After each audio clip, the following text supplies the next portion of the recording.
This tiny bit of damaged skirting board could have easily been picked up on our final rental inspection. The caulk had failed, the boards were cracked, and instead of doing the sensible thing by using the correct product, I used wood filler. At this point, I didn't know what caulk was. So this video is me trying to repair it by making subtle differences as to not draw attention to the boards and seeing whether the very beginner level fix was enough to get our deposit back. Let's get started. This was one of the first rental repairs I filmed, and I made a mistake before I even started properly. I did not get great before footage. The issue is essentially that the skirting boards are cracked, there's lots of rough areas and damaged sections, and the old caulk was failing between the board and the wall. And in a rental it made me nervous because even a small amount of damage can stand out during a final deposit check. The goal was not to make this look brand new, the goal was to make it look normal and subtle. As you can see right now, my second mistake was using a flathead screwdriver, not a proper chisel, and this can actually damage the boards more, so please be careful if you do this.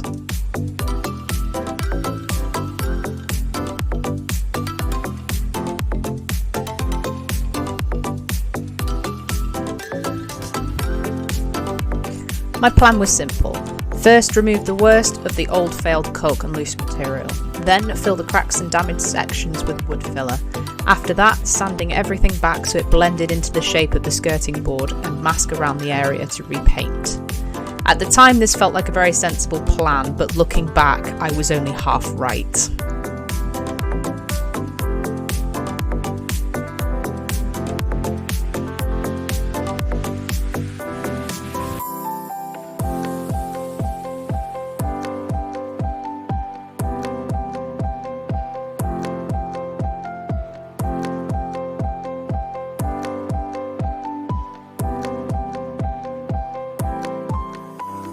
This part probably took longer than it should have, mostly because I was using the wrong tool. I did not have a proper scraper, chisel or caulk removal tool. I used a flathead screwdriver. It worked, but it was clumsy. The awkward thing with the screwdriver is that it can dig into the skirting board if you're not careful. So while I was trying to remove the old failed caulk, I also had to make sure I was not creating more damage that I would then have to repair. This is one of those beginner DIY moments where the job is simple but the wrong tool makes it much harder than it needs to be.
For the actual cracks and damaged parts of the skirting board, wood filler made sense. That's what it's used for. It fills dents, cracks and damaged areas in wood, and once it dries you can sand it back.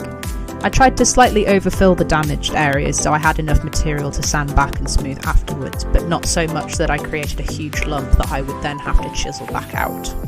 Although in actual reality, in some places I did end up creating a huge lump and I did have to chisel this back out. You do see this in my video. The use of gloves here was actually a really bad idea because it ended up all just drying to the gloves and sticking to the gloves, and I ended up having to use my fingers normally anyway, so gloves are recommended, but it kind of just defeats the point because it's just going to break the gloves.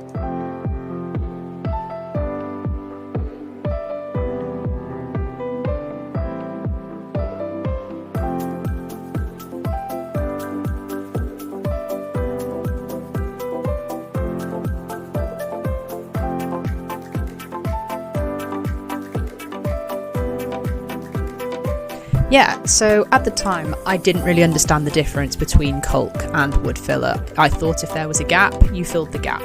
But Caulk is normally used where two surfaces meet, like between a wall and a skirting board, because it has more flexibility. Wood filler dries harder, so it's better for damage in the wood itself.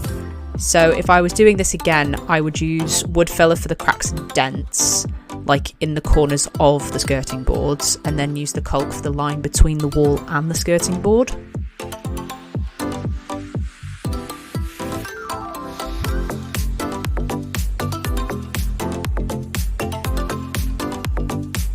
With the loose material removed, the repair finally started to feel like it was going somewhere.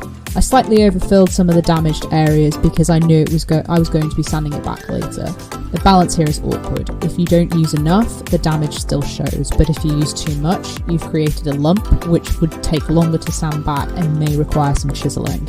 At the time, I was mostly just following the instructions on the filler and tried to make the shape of the skirting board look continuous again.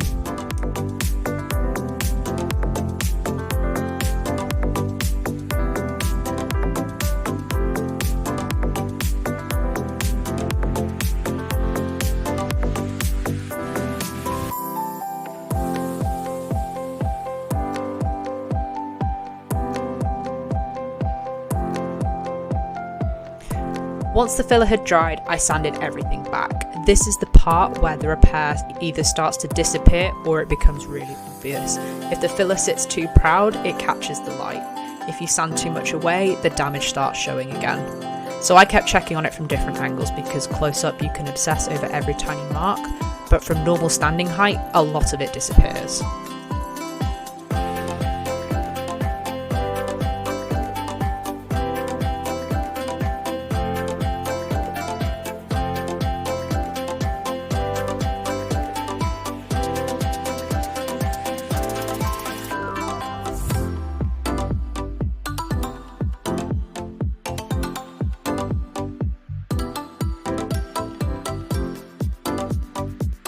Before this point, the filler stood out completely because it was a different colour and texture, but sanding decides whether it actually blends into the shape of the skirting board or sticks out like a sore thumb. You've probably noticed in the video that I have used too much filler in some places. You will notice this because it catches the light and it sits too proud, and I have had to chisel it away. But on the other end of that, if you sand too much of it back, the original damage starts to show and it kind of defeats the purpose of doing this. The aim was not to make this perfect, the aim was to cover up the damage and make it subtle.